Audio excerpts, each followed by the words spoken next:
नमस्कार सत श्री अकाल आदाब। मेरा नाम मनदीप पुनिया है तो तुसीं सुन रहे हो पंजाबी रेडियो यूएसए। मैं एक बार फिर हाजिर हाँ नवे बुलेटिन के नाल ते शुरुआत करते हैं अज दी मुख्य खबरों तो।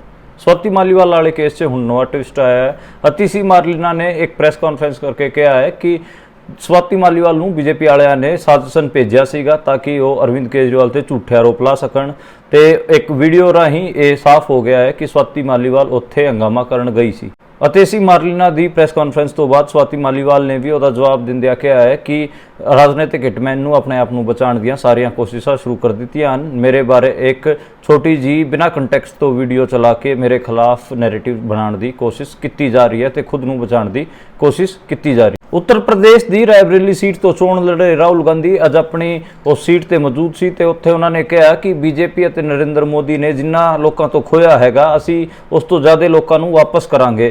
तो उन्होंने ये भी कहा कि असी रायबरेली और अमेठी नूं दोबारा रोजगार का केंद्र बनावांगे। अज प्रधानमंत्री नरेंद्र मोदी उत्तर प्रदेश दे विच ही सी ते उन्होंने उत्थे बोलदे कहा कि समाजवादी पार्टी और कांग्रेस लई सिर्फ परिवारवाद ही मायने रखता हैगा। जदों आज़ादी दौरान मुल्क नूं तोड़न दीआं गल्लां चलदियां सीगीआं ते लोग कहिंदे सी कि मुल्क थोड़ी ना टुटदा हुंदा है, पर कांग्रेस वालियां ने अपने स्वार्थ वास्ते मुल्क दे भी दो टोटे करते सी। लालू प्रसाद यादव की पार्टी आरजेडी दे वड्डे आगू मनोज झा ने अज प्रेस कॉन्फ्रेंस करदिआं कहा है कि संविधान नूं खत्म करने दे कई किस्म के तरीके हैं। उन्होंने कहा कि मंडल कमीशन की रिपोर्ट दे विच गैर हिंदू ओबीसी समुदायां नूं भी रिजर्वेशन देने की गल कही है। जे वो जिहड़ी रिपोर्ट है वो ना मोदी ने पढ़ी है ना अमित शाह ने पढ़ी है ते इन्हां ने बिना पढ़े ही हिंदू मुसलमान करने की ठान रखी है। अज ममता बनर्जी ने कहा है कि वो इंडिया अलायंस का हिस्सा हैं, पर उन्होंने पश्चिम बंगाल दे विच सीपीएम और कांग्रेस नाल कोई सीट शेयरिंग नहीं की है। उन्होंने उल्ट सीपीएम और कांग्रेस कट्ठे होकर अलायंस दे विच लड़ रहे हैं। उत्थे ट्रायंगुलर फाइट दसी जा रही है। सब तो पहले नंबर ते उत्थे तृणमूल कांग्रेस ममता बनर्जी की पार्टी, दूजे नंबर ते बीजेपी ते तीजे नंबर ते कांग्रेस और सीपीएम का गठबंधन दसिया जा रहा है। ये सीगियां अज दी मुख्य खबरां। हुण करते आपां इन्हां खबरां दा विश्लेषण ते शुरुआत करते हैं सब तो पहली खबर तो जिहड़े कि आम आदमी पार्टी दे स्वाति मालीवाल वाले बारे है। आपां नूं सारिआं नूं पता है कि स्वाति मालीवाल नूं लैके खासा रौला पै रहा है। वो कुछ दिन पहलां अरविंद केजरीवाल दे घरे गए सीगे, पर उत्थे उन्हां दी लड़ाई अरविंद केजरीवाल दे पीए नाल हो जाती है। उस तो बाद एक पूरा ड्रामा क्रिएट हुंदा है। उत्थे वो 112 नंबर ते डायल करते हैगे आ, पर दिल्ली पुलिस अंदर नहीं जाती। उस तो बाद वो कोई फॉर्मल कंप्लेंट नहीं दर्ज करांदे, पर ट्विटर ते मीडिया दे विच ये खबर लीक हो चुकी सीगी ते उन्होंने खुद भी कई सारे टीवी चैनलों में एक खबर लीक की सी। उस तो बाद ये वूमन सेफ्टी का इशू बनता हैगा कि दिल्ली के सीएम के घरे भी वूमन सेफ नहीं है तो फिर वो कित्थे सेफ हैगी आ। ते लगातार मुद्दा बनने तो बाद संजय सिंह ने भी प्रेस कॉन्फ्रेंस करके कहा सीगा कि असीं इस मामले नूं देख रहे हैं, देखांगे कि इहदे च की बनता हैगा। ते अज अतिशी मारलीना ने एक प्रेस कॉन्फ्रेंस करके कहा कि स्वाति मालीवाल नूं बीजेपी वालियां ने भेजिया सीगा प्लानिंग के तहत ताकि वो अरविंद केजरीवाल ते झूठे आरोप ला सकन, पर उस मौके अरविंद केजरीवाल घरे नहीं सीगे। इस करके उन्होंने उन्होंने पीए ते इस किस्म के आरोप लाए हैं। दस दिए कि स्वाति मालीवाल जो अरविंद केजरीवाल होना वाला ते मनीष सिसोदिया होना वाला रौला पै रहा सी उदों 3 महीने अमरीका बैठी हुई सी, वो इंडिया नहीं आई सी कि हुण जदों बाहर आ गए उदों इंडिया आई है। तो आउंदियां सार ही उन्होंने ये नवा छापा छेड़ दिता है। हालांकि जिहड़ी इहदी पूरी मामले की जांच होनी चाहिए, पर इहदे ते आम आदमी पार्टी वाले वर्करस एक सोशल मीडिया ते वीडियो वायरल कर रहे हैं। 45 सेकंड की वीडियो है जिहदे स्वाति मालीवाल सिक्योरिटी गार्ड्स नूं बुरा कहती नज़र आ रही है। वो जिहड़ा अरविंद केजरीवाल का पी है उन्होंने गंजा साला कह के भी कह रही है, तो उन्होंने गालां भी कढ़ रही है, तो कह रही है कि मैं तो इदा ही ड्रामा करूँगी, तुसीं देखो। तो स्वाति मालीवाल का वो वीडियो किते न किते स्वाति मालीवाल ने जो नैरेटिव बनाया सीगा वूमन सेफ्टी इशू इस किस्म का उन्होंने सट मार रहा है। इस करके स्वाति मालीवाल नूं इस प्रेस स्वाति मालीवाल नूं अतिशी मारलीना की प्रेस कॉन्फ्रेंस तो बाद एक होर ट्वीट लिखना पाया जिहदे च कहा कि जिहड़ा पॉलिटिकल हिटमैन हैगा उन्हें अपने आप नूं बचाण वास्ते सारे तरीके शुरू कर दिते हैं। उन्हें एक साजिश रचनी शुरू कर दी है, तो अपने आप नूं बचाना चाह रहा है। तो मैनू मेरे खिलाफ एक अद्धी अधूरी वीडियो शेयर करके एक नैरेटिव बनाना चाह रहा है। जिहड़ी ये वीडियो वायरल हुई है स्वाति मालीवाल बारे, इस किते न किते स्वाति मालीवाल ते लोग क्वेश्चन कर रहे हैं कि तुसीं इस वीडियो च तां तुसीं बदतमीजी करदे दिख रहे हो।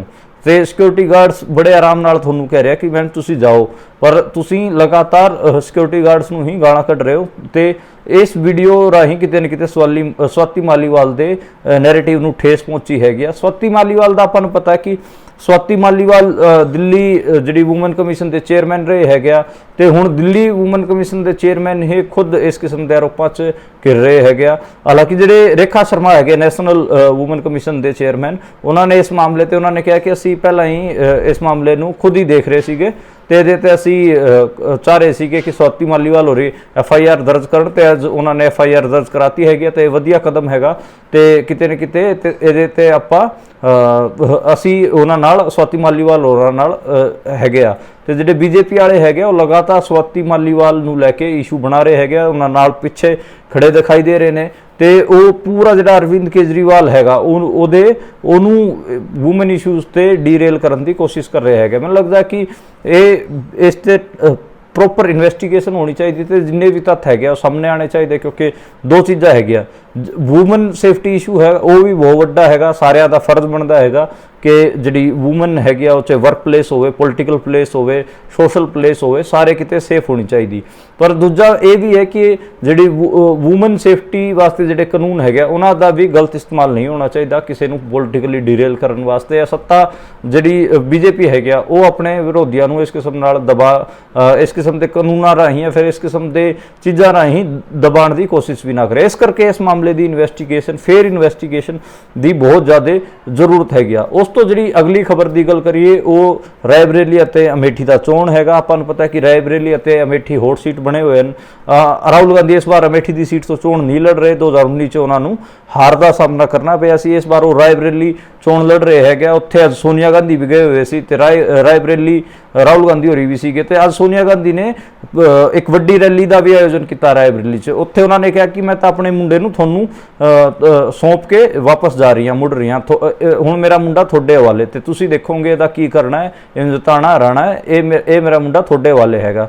ਉੱਥੋਂ ਰਾਹੁਲ ਗਾਂਧੀ ਨੇ ਵੀ ਬੋਲਦਿਆਂ ਕਿਹਾ ਕਿ ਨਰਿੰਦਰ ਮੋਦੀ ਅਤੇ BJP ਨੇ ਜਿੰਨਾ ਕੁਝ ਵੀ ਤੁਹਾਡੇ ਤੋਂ ਖੋਇਆ ਹੈਗਾ, ਲੋਕਾਂ ਤੋਂ ਖੋਇਆ ਹੈਗਾ, ਉਹ ਅਸੀਂ ਸਾਰਾ ਜਦੋਂ ਅਸੀਂ ਪਾਵਰ 'ਚ ਆ ਗਏ ਸਾਰਾ ਤੁਹਾਨੂੰ ਵਾਪਸ ਦੇਵਾਂਗੇ, ਬਲਕਿ ਉਹ ਤੋਂ ਵੱਧ ਦੇਵਾਂਗੇ। ਤੇ ਉਹਨਾਂ ਨੇ ਇਹ ਵੀ ਕਿਹਾ ਕਿ ਅਮੇਠੀ ਅਤੇ ਰਾਏਬਰੇਲੀ ਨੂੰ ਅਸੀਂ ਰੋਜ਼ਗਾਰ ਦਾ ਕੇਂਦਰ ਬਣਾਵਾਂਗੇ। ਤੇ ਜਿਹੜਾ ਰਾਹੁਲ ਗਾਂਧੀ ਹੈਗੇ ਆ ਉਹਨਾਂ ਤੇ ਕੁਐਸਚਨ ਮਾਰਕ ਵੀ ਖੜੇ ਹੋਏ ਕਿ ਉਹਨਾਂ ਨੇ ਅਮੇਠੀ ਦੀ ਸੀਟ ਕਿਉਂ ਛੱਡੀ। ਪਰ ਰਾਏਬਰੇਲੀ ਸੀਟ ਤੋਂ ਚੋਣ ਲੜਨ ਤੋਂ ਬਾਅਦ ਇਹ ਕਿਹਾ ਜਾ ਰਿਹਾ ਕਿ ਉਹਨਾਂ ਨੇ ਕਿਤੇ ਨਾ ਕਿਤੇ ਜਿਹੜੀ ਗਾਂਧੀ ਪਰਿਵਾਰ ਦੀ ਵਿਰਾਸਤ ਹੈਗੀ ਆ ਉਹਨੂੰ ਅੱਗੇ ਵਧਾਉਣ ਦਾ ਕਿਤੇ ਨਾ ਕਿਤੇ ਇੱਕ ਪੂਰਾ ਉਹ ਲਿਆ ਜਿੰਮਾ ਲਿਆ ਹੈਗਾ। ਰਾਏਬਰੇਲੀ ਆਪਾਂ ਨੂੰ ਪਤਾ ਹੈ ਕਿ ਗਾਂਧੀ ਪਰਿਵਾਰ ਦੀ ਇੱਕ ਪੁਸ਼ਤੈਨੀ ਸੀਟ ਵੀ ਕਹਿੰਦੇ ਹੈਗੇ, ਉਹਦੀ ਲੈਗੇਸੀ ਵੀ ਕਹਿੰਦੇ ਹੈਗੇ, ਤੇ ਉੱਥੋਂ ਜਾ ਕੇ ਚੋਣ ਲੜ ਰਹੇ। ਪਰ ਉਹਨਾਂ ਨੂੰ ਜੇ ਉੱਥੇ ਇੰਨੇ ਦਿਨ ਰਹਿ ਕੇ ਕੰਪੇਨਿੰਗ ਕਰਨੀ ਪੈ ਰਹੀ ਹੈ ਤਾਂ ਮੈਨੂੰ ਲੱਗਦਾ ਕਿ ਉਹਨਾਂ ਦੀ ਹਾਲਤ ਐਡੀ ਸੌਖੀ ਨਹੀਂ ਹੈ। ਉਹਨਾਂ ਨੂੰ ਖਾਸੀ ਦਿੱਕਤਾਂ ਦਾ ਸਾਹਮਣਾ ਉੱਥੇ ਕਰਨਾ ਪਊਗਾ। ਤੇ ਉੱਤਰ ਪ੍ਰਦੇਸ਼ 'ਚ ਤਾਂ ਆਪਾਂ ਨੂੰ ਪਤਾ ਕਿ ਰਾਮ ਮੰਦਰ ਦਾ ਨੈਰੇਟਿਵ, ਹਿੰਦੂਤਵ ਦਾ ਨੈਰੇਟਿਵ, ਇਹ ਬਹੁਤ ਸਾਰੀਆਂ ਚੀਜ਼ਾਂ ਹੈਗੀਆਂ। ਇਸ ਕਰਕੇ ਇੰਨਾ ਸੇਫ ਈਜੀ ਵੋਕ ਨਹੀਂ ਹੈ ਰਾਹੁਲ ਗਾਂਧੀ ਬਾਰੇ ਕਿ ਰਾਹੁਲ ਗਾਂਧੀ ਹੋਰੀ ਬੜੇ ਆਰਾਮ ਨਾਲ ਨਿਕਲ ਜਾਣਗੇ। ਅਮੇਠੀ ਤੋਂ ਆਪਾਂ ਨੂੰ ਪਤਾ ਹੈ ਕਿ ਉੱਥੇ KL ਸ਼ਰਮਾ ਚੋਣ ਲੜ ਰਹੇ ਹੈਗੇ, ਜਿਹੜੇ ਕਿ ਸੋਨੀਆ ਗਾਂਧੀ ਦੇ ਉੱਤਰ ਪ੍ਰਦੇਸ਼ ਵਾਲੇ ਮਾਮਲਿਆਂ 'ਚ ਨਿੱਜੀ ਸਚਿਵ ਹੁੰਦੇ ਸੀਗੇ, ਜਿਹੜੇ ਪ੍ਰਾਈਵੇਟ ਸੈਕਟਰੀ ਹੁੰਦੇ ਸੀਗੇ, ਉਹ ਉੱਥੇ ਪਰਸਨਲ ਸੈਕਟਰੀ ਹੁੰਦੇ ਸੀਗੇ, ਉਹ ਚੋਣ ਲੜ ਰਹੇ ਹੈਗੇ। ਉਹਨਾਂ ਨੇ ਅਮੇਠੀ ਅਤੇ ਰਾਏਬਰੇਲੀ ਦਾ ਕੰਮ ਦੇਖਿਆ ਹੋਇਆ ਹੈ। ਪਹਿਲਾਂ ਗਾਂਧੀ ਪਰਿਵਾਰ ਦਾ ਸਾਰਾ ਰਾਏਬਰੇਲੀ ਅਤੇ ਅਮੇਠੀ ਦਾ ਕੰਮ ਉਹੀ ਕਰਦੇ ਹੁੰਦੇ ਸੀਗੇ, ਤੇ ਉਹ ਅੱਜ ਦੇ ਘੜੀ ਅਮੇਠੀ ਤੋਂ ਚੋਣ ਲੜ ਰਹੇ ਹੈਗੇ। ਤੇ ਸਮ੍ਰਿਤੀ ਇਰਾਨੀ ਦੀ ਵੀ ਵਾਸਤੇ ਵੀ ਇੱਕ ਵੱਡੀ ਚੁਣੌਤੀ ਉੱਥੋਂ ਨਿਕਲ ਕੇ ਆ ਰਹੀ ਹੈ, ਕਿਉਂਕਿ ਸਮਾਜਵਾਦੀ ਪਾਰਟੀ ਵਾਲਿਆਂ ਨਾਲ ਇਹਨਾਂ ਦਾ ਅਲਾਇੰਸ ਹੈਗਾ। ਤੇ ਸਮਾਜਵਾਦੀ ਪਾਰਟੀ ਅਤੇ ਕਾਂਗਰਸ ਮਿਲ ਕੇ ਇਹਨਾਂ ਦੋਵਾਂ ਸੀਟਾਂ ਤੇ ਕੋਈ ਕਮਾਲ ਕਰ ਸਕਦੇ ਹੈਗਾ। ਇਸ ਕਰਕੇ ਕਿਤੇ ਨਾ ਕਿਤੇ ਜਿਹੜੇ ਨਰਿੰਦਰ ਮੋਦੀ ਹੈਗੇ ਆ ਉਹ ਵੀ ਖਾਸਾ ਟਾਈਮ ਆਪਣਾ ਉੱਤਰ ਪ੍ਰਦੇਸ਼ 'ਚ ਦੇ ਰਹੇ ਹੈ। ਤੇ ਨਰਿੰਦਰ ਮੋਦੀ ਨੇ ਅੱਜ ਰੈਲੀ ਕੀਤੀ ਸੀ, ਉਹਦੇ 'ਚ ਰਾਹੁਲ ਗਾਂਧੀ ਅਤੇ ਅਖਿਲੇਸ਼ ਯਾਦਵ ਉੱਤੇ ਨਿਸ਼ਾਨਾ ਵੀ ਸਾਧਿਆ। ਉਹਨਾਂ ਨੇ ਆਪਣੀ ਰੈਲੀ 'ਚ ਬੋਲਦਿਆਂ ਕਿਹਾ ਕਿ ਜਿਹੜੇ ਕਾਂਗਰਸ ਪਾਰਟੀ ਵਾਲੇ ਹੈਗੇ ਆ ਤੇ ਸਮਾਜਵਾਦੀ ਪਾਰਟੀ ਵਾਲੇ ਹੈਗੇ ਆ, ਇਹਨਾਂ ਨੂੰ ਸਿਰਫ ਆਪਣੇ ਪਰਿਵਾਰ ਦੀ ਫਿਕਰ ਹੈ, ਇਹਨਾਂ ਨੂੰ ਲੋਕਾਂ ਦੀ ਫਿਕਰ ਨਹੀਂ ਹੈ। ਤੇ ਜਦੋਂ ਮੁਲਕ ਆਜ਼ਾਦ ਹੋ ਰਿਹਾ ਸੀ ਉਦੋਂ ਵੀ ਇਹਨਾਂ ਦੀ ਗੱਲਾਂ ਇਸ ਕਿਸਮ ਦੀਆਂ ਸੀਗੀਆਂ ਕਿ ਉਸ ਟਾਈਮ ਲੋਕ ਕਹਿੰਦੇ ਸੀਗੇ ਕਿ ਮੁਲਕ ਦੇ ਤਾਂ ਦੋ ਟੋਟੇ ਹੋ ਹੀ ਨਹੀਂ ਸਕਦੇ, ਪਰ ਇਹਨਾਂ ਕਾਂਗਰਸ ਵਾਲਿਆਂ ਨੇ ਤੇ ਮੁਲਕ ਦੇ ਆਪਣੇ ਫਾਇਦੇ ਵਾਸਤੇ ਦੋ ਟੋਟੇ ਕੀਤੇ ਤੇ ਲੋਕਾਂ ਨੂੰ ਉਸ ਟਾਈਮ ਯਕੀਨ ਨਹੀਂ ਹੋਇਆ। ਤਾਂ ਇਹਨਾਂ ਦਾ ਤਾਂ ਪੂਰਾ ਤੁਸੀਂ ਟਰੈਕ ਰਿਕਾਰਡ ਚੈੱਕ ਕਰੋ, ਇਹਨਾਂ ਦਾ ਟਰੈਕ ਰਿਕਾਰਡ ਹੀ ਮੁਲਕ ਦੇ ਟੋਟੇ ਕਰਨ ਦਾ ਰਿਹਾ ਹੈ। ਤੇ ਇਹ ਅੱਜ ਨਰਿੰਦਰ ਮੋਦੀ ਨੇ ਆਪਣੀ ਸਪੀਚ 'ਚ ਬੋਲਦਿਆਂ ਕਾਂਗਰਸ ਤੇ ਆਰੋਪ ਲਾਇਆ ਹੈਗਾ। ਤੇ ਇਹ ਇੱਕ ਹੀਟਡ ਜਿਹੜੇ ਆਰਗੂਮੈਂਟ ਹੈਗੇ ਨੈਸ਼ਨਲਿਜ਼ਮ ਵਾਲੇ, ਹਿੰਦੂ ਮੁਸਲਮਾਨ ਵਾਲੇ, ਉਹ ਇਸ ਇਲੈਕਸ਼ਨ 'ਚ ਆਪਾਂ ਨੂੰ ਖਾਸੇ ਦੇਖਣ ਨੂੰ ਮਿਲ ਰਹੇ ਹੈਗੇ ਆ। ਤੇ ਨਰਿੰਦਰ ਮੋਦੀ ਹੋਰੀ ਹਰੇਕ ਥਾਂ ਤੇ ਕਿਤੇ ਨਾ ਕਿਤੇ ਹਿੰਦੂ ਮੁਸਲਮਾਨ ਵੀ ਕਰਦੇ ਹੈਗੇ, ਨੈਸ਼ਨਲਿਜ਼ਮ ਦਾ ਇਸ਼ੂ ਵੀ ਚੱਕ ਕੇ ਲੈ ਕੇ ਆਉਂਦੇ ਹੈਗੇ ਆ, ਨੈਸ਼ਨਲ ਸਿਕਿਉਰਿਟੀ ਦਾ ਇਸ਼ੂ ਲੈ ਕੇ ਆਉਂਦੇ ਹੈਗੇ ਆ, ਤੇ ਕਾਂਗਰਸ ਅਤੇ ਸਮਾਜਵਾਦੀ ਪਾਰਟੀ ਨੂੰ ਆਈਸੋਲੇਟ ਕਰਨ 'ਚ ਲੱਗੇ ਹੋਏ ਆ। ਅਲੱਗ-ਅਲੱਗ ਕਿਸਮ ਦੀਆਂ ਥਿਉਰੀਆਂ ਉੱਤਰ ਪ੍ਰਦੇਸ਼ ਬਾਰੇ ਦੱਸੀ ਜਾ ਰਹੀਆਂ ਹੈਗੀਆਂ। ਉੱਤਰ ਪ੍ਰਦੇਸ਼ 'ਚ ਆਪਾਂ ਨੂੰ ਪਤਾ ਕਿ 80 ਸੀਟਾਂ ਹੈਗੀਆਂ, 80 ਸੀਟਸ, ਤਾਂ ਉੱਥੇ ਕੀ ਹੈ ਕਿ ਉੱਤਰ ਪ੍ਰਦੇਸ਼ 'ਚ ਜਿਹੜੀ ਵੀ ਪਾਰਟੀ ਵੱਧ ਸੀਟਾਂ ਜਿੱਤਦੀ ਹੈਗੀ ਆ ਉਹਦਾ ਇੱਕ ਵੱਡਾ ਅਸਰ ਦੇਖਣ ਨੂੰ ਮਿਲਦਾ ਹੈ। ਪਿਛਲੀ ਵਾਰ 62 ਸੀਟਾਂ ਬੀਜੇਪੀ ਕੋਲ ਸੀਗੀਆਂ ਤੇ 62 ਤੋਂ ਇਲਾਵਾ ਜਿਹੜੀ ਬਾਕੀ ਸੀਟਾਂ ਬਚ ਗਿਆ 18 ਸੀਟਾਂ ਉਹ ਸਮਾਜਵਾਦੀ ਤੇ ਬਹੁਜਨ ਸਮਾਜਵਾਦੀ ਪਾਰਟੀ ਕੋਲ ਸੀਗੀਆਂ।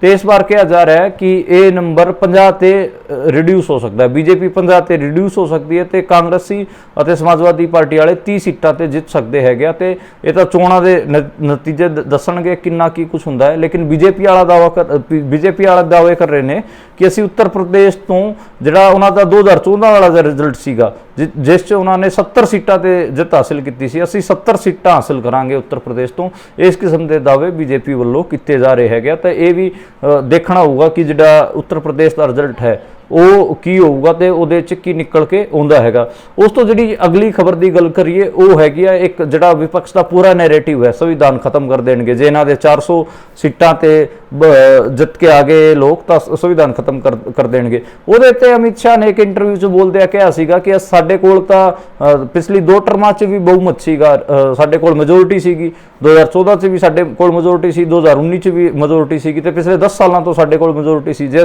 ਅਸੀਂ ਸੰਵਿਧਾਨ ਨੂੰ ਬਦਲਣਾ ਹੀ ਹੁੰਦਾ ਤਾਂ ਅਸੀਂ ਉਦੋਂ ਬਦਲ ਦਿੰਦੇ, ਇਹਦਾ ਅਸੀਂ ਕੀ ਉਹ ਕਰਦੇ, ਇਸ ਤੀਜੇ ਇਲੈਕਸ਼ਨ ਦਾ ਕੀ ਵੇਟ ਕਰਦੇ।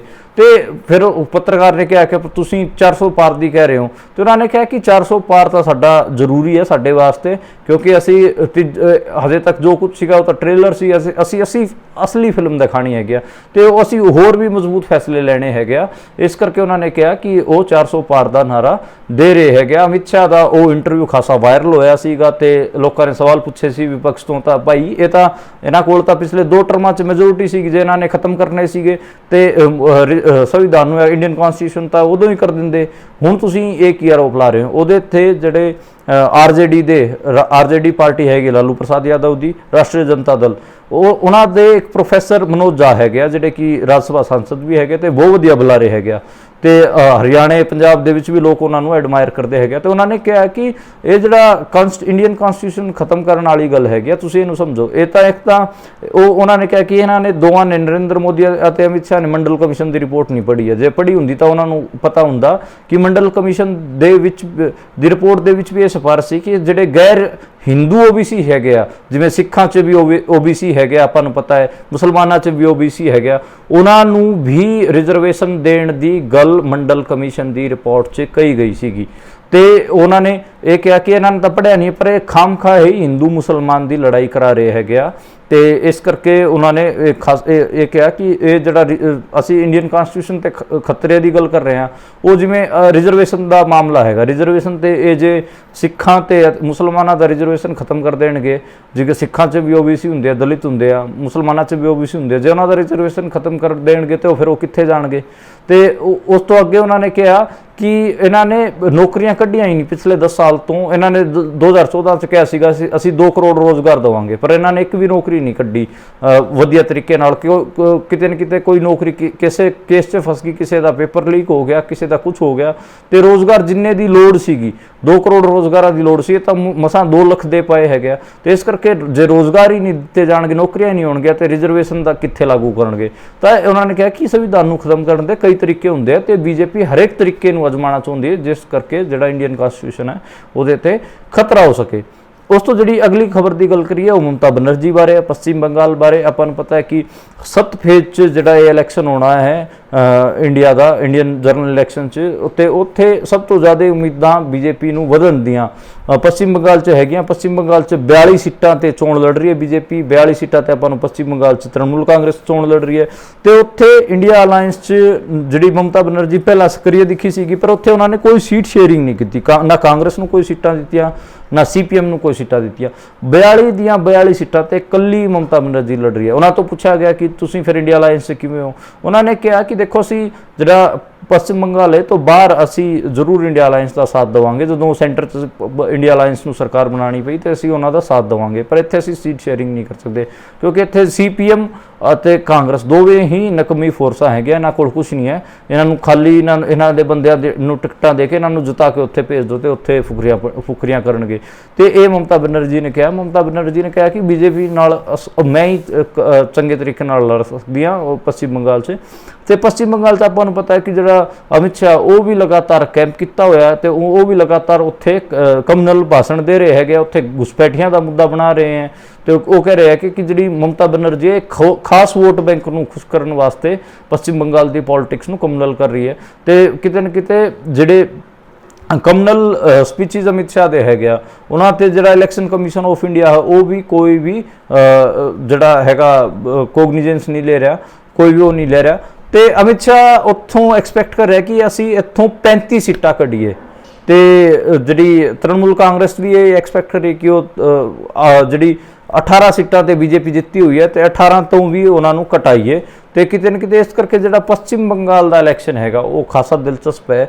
ਤੇ ਇਹ ਕਿਹਾ ਜਾ ਰਿਹਾ ਹੈ ਕਿ ਜਿੰਨਾ ਡੈਂਟ ਰਾਜਸਥਾਨ ਦੇ ਵਿੱਚ, ਹਰਿਆਣੇ ਦੇ ਵਿੱਚ ਤੇ ਪੰਜਾਬ ਦੇ ਵਿੱਚ ਇਹਨੂੰ ਪੈਣਾ ਹੈ ਜਾਂ ਫਿਰ ਬਿਹਾਰ ਦੇ ਵਿੱਚ, ਮਹਾਰਾਸ਼ਟਰ ਦੇ ਵਿੱਚ BJP ਨੂੰ ਲੱਗਣਾ ਹੈਗਾ, ਉਹ ਉੜੀਸਾ ਤੋਂ ਤੇ ਪੱਛਮ ਬੰਗਾਲ ਤੋਂ ਕਵਰ ਕਰੂਗੀ BJP। ਕਰਨਾਟਕ 'ਚ ਵੀ BJP ਨੂੰ ਡੈਂਟ ਪਊਗਾ। ਤੇ ਇਹ ਕਿਹਾ ਜਾ ਰਿਹਾ ਹੈ ਕਿ ਜਿਹੜਾ ਉੜੀਸਾ ਜਿਹੜਾ ਸਟੇਟ ਹੈ ਉੱਥੇ ਵੀ ਜਿਹੜਾ ਬੀਜੂ ਪਟਨਾਇਕ ਹੈ ਜਿਹਦੀ ਪਾਰਟੀ ਹੈਗੀ ਹੈ ਬੀਜੂ ਜਨਤਾ ਦਲ, ਉਹ ਕਮਜ਼ੋਰ ਹੋ ਰਹੀ ਹੈ ਤੇ ਉੱਥੇ BJP ਗਰੋ ਕਰ ਰਹੀ ਹੈ। ਉੱਥੇ BJP ਜ਼ਿਆਦਾ ਸੀਟਾਂ ਕੱਢੂਗੀ, ਬੀਜੂ ਦੀ ਪਾਰਟੀ ਤੋਂ ਜ਼ਿਆਦਾ ਸੀਟਾਂ ਕੱਢੂਗੀ। ਇੱਦਾਂ ਹੀ ਇਹ ਕਿਹਾ ਜਾ ਰਿਹਾ ਹੈ ਕਿ ਪੱਛਮ ਬੰਗਾਲ 'ਚ ਵੀ BJP 30 ਤੋਂ 35 ਸੀਟਾਂ ਕੱਢ ਸਕਦੀ ਹੈਗੀ ਆ। ਹਾਲਾਂਕਿ ਜਿਹੜਾ ਇਹ ਆંકੜਾ ਹੈਗਾ ਇਹੀ ਆંકੜਾ ਅਮਿਤ ਸ਼ਾਹ ਵੀ ਬੋਲ ਰਿਹਾ ਤੇ ਕਿਤੇ ਨਾ ਕਿਤੇ ਜਿਹੜੀ ਗੋਦੀ ਮੀਡੀਆ ਉਹਨੇ ਅਮਿਤ ਸ਼ਾਹ ਨੇ ਜਿਹੜਾ ਆંકੜਾ ਬੋਲ ਰਿਹਾ ਉਹੀ ਫੜਿਆ ਹੋਇਆ ਹੈ। ਤੇ ਅਮਿਤ ਸ਼ਾਹ ਨੇ ਉੱਥੇ ਇਹ ਵੀ ਕਿਹਾ ਕਿ ਜੇ ਤੁਸੀਂ ਸਾਨੂੰ 35 ਸੀਟਾਂ ਦੇ ਦੋਗੇ ਪੱਛਮ ਬੰਗਾਲ 'ਚ, ਅਸੀਂ ਇੱਥੇ CAA NRC ਵੀ ਲਾਗੂ ਕਰ ਦੇਵਾਂਗੇ, ਅਸੀਂ ਘੁਸਪੈਠੀਆਂ ਦਾ ਮੁੱਦਾ ਵੀ ਸੋਲਵ ਕਰ ਦੇਵਾਂਗੇ। ਤੁਸੀਂ ਇਹ ਵੀ ਯਾਦ ਕਰੋ, ਆਪਾਂ ਨੂੰ ਪਤਾ ਹੈ ਜਦੋਂ ਮਾਰਚ 'ਚ CAA NRC ਦੀ ਨੋਟੀਫਿਕੇਸ਼ਨ ਹੋਮ ਮਿਨਿਸਟਰੀ ਵੱਲੋਂ ਕੀਤੀ ਗਈ ਸੀਗੀ, ਉਦੋਂ ਮਮਤਾ ਬੈਨਰਜੀ ਹੋਰਾਂ ਨੇ CAA NRC ਦੇ ਵਿਰੋਧ ਕੀਤਾ ਸੀਗਾ ਤੇ ਕਿਹਾ ਸੀਗਾ ਕਿ ਅਸੀਂ ਆਪਣੇ ਸਟੇਟ 'ਚ CAA ਕਾਨੂੰਨ ਨੂੰ ਲਾਗੂ ਨਹੀਂ ਕਰਾਂਗੇ। ਹਾਲਾਂਕਿ ਆਪਾਂ ਨੂੰ ਪਤਾ ਮਾਰਚ 'ਚ ਇੰਡੀਆ 'ਚ CAA ਨੋਟੀਫਾਈ ਕਰ ਦਿੱਤਾ ਗਿਆ ਸੀ, ਜਿਹੜਾ ਕਿ ਖਾਸਾ ਵਿਵਾਦਿਤ ਰਿਹਾ। ਉਹਦੇ ਉਲਟ 2019 'ਚ ਅੰਦੋਲਨ ਵੀ ਹੋਇਆ ਸੀਗਾ। ਉਸ 'ਚ ਕਿਤੇ ਨਾ ਕਿਤੇ ਜਿਹੜੇ ਆਪਣੇ ਪੜੋਸੀ ਮੁਲਕਾਂ ਤੋਂ ਆਏ ਹੋਏ ਜਿਹੜੇ ਸ਼ਰਨਾਰਥੀ ਹੈਗੇ ਉਹਨਾਂ 'ਚੋਂ ਮੁਸਲਮਾਨਾਂ ਨੂੰ ਛੱਡ ਕੇ ਬਾਕੀ ਸਾਰਿਆਂ ਨੂੰ ਜਿਹੜੀ ਆਪਾਂ ਕਹੀਏ ਕਿ ਸਿਟੀਜ਼ਨਸ਼ਿਪ ਦੇਣ ਦੀ ਗੱਲ ਹੈਗੀ ਆ, ਪਰ ਮੁਸਲਮਾਨਾਂ ਨੂੰ ਸਿਟੀਜ਼ਨਸ਼ਿਪ ਦੇਣ ਦੀ ਗੱਲ ਨਹੀਂ ਹੈ। ਇਸ ਕਰਕੇ ਕਿਤੇ ਨਾ ਕਿਤੇ ਇਹ ਰੌਲਾ ਪੈ ਰਿਹਾ ਤੇ ਇਹ ਕਿਹਾ ਜਾ ਰਿਹਾ ਹੈ ਕਿ ਜਿਹੜੇ ਮੁਸਲਮਾਨਾਂ ਨੂੰ ਸੈਕੰਡ ਗ੍ਰੇਡ ਸਿਟੀਜ਼ਨ ਬਣਾਉਣ ਦੀ ਗੱਲ ਹੈਗੀ ਹੈ, ਮੁਸਲਮਾਨਾਂ ਨੂੰ ਵੀ ਸਿਟੀਜ਼ਨਸ਼ਿਪ ਦਿੱਤੀ ਜਾਵੇ। ਸਿਟੀਜ਼ਨਸ਼ਿਪ ਦੇਣ ਦਾ ਆਧਾਰ ਰਿਲੀਜਨ ਨਹੀਂ ਹੋਣਾ ਚਾਹੀਦਾ। ਤੇ ਇਹ ਵੀ ਲਗਾਤਾਰ ਇਹ ਵੀ ਕਿਹਾ ਜਾ ਰਿਹਾ ਹੈ ਕਿ ਜਿਹੜਾ CAA ਕਾਨੂੰਨ ਆਇਆ ਉਹਦੇ ਤਹਿਤ ਕਿਤੇ ਨਾ ਕਿਤੇ ਮੁਸਲਮਾਨਾਂ ਨੂੰ ਵੀ ਇਨਕਲੂਡ ਕੀਤਾ ਜਾਵੇ, ਕਿਉਂਕਿ ਜਿਹੜਾ ਮਿਆਂਮਾਰ ਹੈ ਉੱਥੋਂ ਜਿਹੜੇ ਰੋਹਿੰਗਿਆ ਹੈਗੇ ਤਾਂ ਮੁਸਲਮਾਨ ਹੀ ਹੈਗੇ ਆ ਤੇ ਉਹ ਵੀ ਤਾਂ ਧਾਰਮਿਕ ਸ਼ਰਨਾਰਥੀ ਹੋਏ, ਉਹ ਵੀ ਇੰਡੀਆ 'ਚ ਸ਼ਰਨ ਲਏ ਹੋਏ ਆ ਤੇ ਤੁਸੀਂ ਉਹਨਾਂ ਨੂੰ ਵੀ ਤੁਹਾਨੂੰ ਜਿਹੜਾ ਹੈਗਾ ਸਿਟੀਜ਼ਨਸ਼ਿਪ ਦੇਣੀ ਚਾਹੀਦੀ।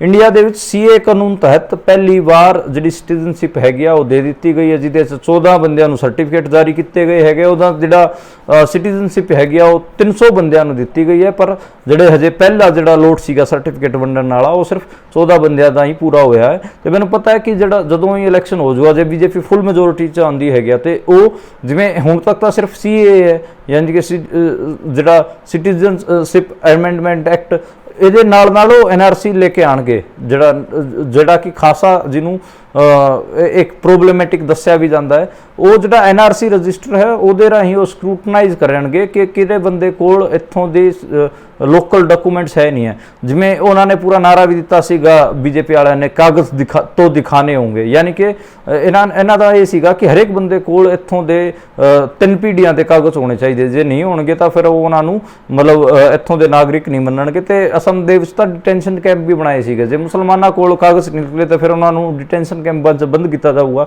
ਤੇ ਇਹ ਯੂਨੀਫਾਰਮ ਸਿਵਲ ਸਿਵਲ ਕੋਡ ਵੀ ਲੈ ਕੇ ਆਣਗੇ, ਜਿਹਦੇ 'ਚ ਜਿਹੜੀ ਧਾਰਮਿਕ ਘੱਟ ਗਿਣਤੀ ਦੇ ਲੋਕ ਹੈਗੇ ਜਿਨ੍ਹਾਂ ਦੇ ਸਪੈਸ਼ਲ ਮੈਰਿਜ ਐਕਟ ਜਾਂ ਫੈਮਿਲੀ ਲੋਜ਼ ਹੈਗੇ ਆ, ਉਹਨਾਂ ਨੂੰ ਕਿਤੇ ਨਾ ਕਿਤੇ ਉਹ ਖਤਮ ਕਰਕੇ ਇੱਕ ਦੇਸ਼ ਇੱਕ ਕਾਨੂੰਨ ਦੇ ਤਹਿਤ ਪਾਲਿਸੀ ਰਾਹੀਂ ਜਿਹੜੀ ਘੱਟ ਗਿਣਤੀ ਦੇ ਲੋਕ ਹੈਗੇ ਉਹਨਾਂ ਦੇ ਜਿਹੜੇ ਪਰਸਨਲ ਲੋ ਬੋਰਡ ਸੀਗੇ ਉਹਨਾਂ ਨੂੰ ਖਤਮ ਕਰਨ ਦੀ ਕੋਸ਼ਿਸ਼ ਵੀ ਬੀਜੇਪੀ ਕਰੂਗੀ। ਇਸ ਕਰਕੇ ਇੱਕ ਪੂਰਾ ਜਿਹੜਾ ਵਿਪਕਸ਼ੀਆਂ ਦਾ ਇੱਕ ਬੀਜੇਪੀ ਦਾ ਵਿਰੋਧ ਹੈਗਾ ਕਿ ਜੇ 400 ਪਾਰ ਕਰ ਗਏ ਤਾਂ ਕਿਤੇ ਨਾ ਕਿਤੇ ਇੰਡੀਆ ਦੇ ਕਨਸਟੀਟਿਊਸ਼ਨ 'ਚ ਵੱਡੇ ਬਦਲਾਅ ਕਰਨਗੇ। ਕਈ ਲੋਕ ਤਾਂ ਕਹਿ ਰਹੇ ਖਤਮ ਹੀ ਕਰ ਦੇਣਗੇ, ਕਈ ਲੋਕ ਕਹਿ ਰਹੇ ਕਿ ਵੱਡੇ ਬਦਲਾਅ ਕਰਨਗੇ।